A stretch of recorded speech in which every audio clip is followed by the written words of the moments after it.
प्रेमात फार वेळा काय होतं, प्रेम तिच्यावर करायचं, घराभोवती फिरायचं. प्रेमात फार वेळा काय होतं, प्रेम तिच्यावर करायचं, घराभोवती फिरायचं. आणि एखाद्या दिवशी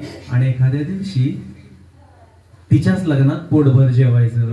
आणि एखाद्या दिवशी तिच्याच लग्नात पोटभर जेवायचं. अशी लग्न खूप जेवलो. कारण प्रत्येकीनंच आग्रहानं निमंत्रण पत्रिका धाडली होती.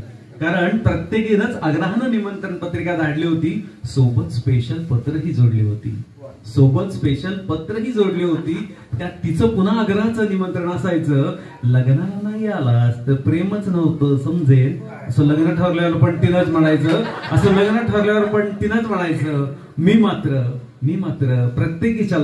मी मात्र प्रत्येकीच्या लग्नात पोटभर जेवून प्रेमाच्या ढेकरा देत फिरायचं. अजून किती पत्रिका येतील याचा हिशेब करत बसायचं.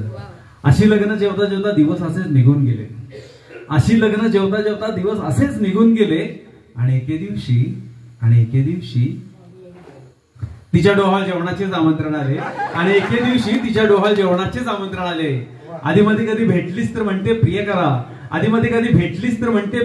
दिल्या शब्दाला तू जागलं पाहिजे. आणि माझ्या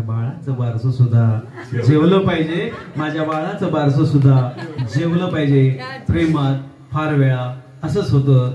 प्रेम तिच्यावर करायचं, घराभोवती फिरायचं. प्रेमात फार वेळा असंच होतं. प्रेम तिच्यावर करायचं, घराभोवती फिरायचं.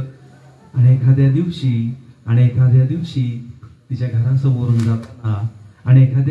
तिच्या घरासमोरून जाताना तिच्या पोरानं मला मामा म्हणायचं. प्रेमात फार वेळा असंच होतं.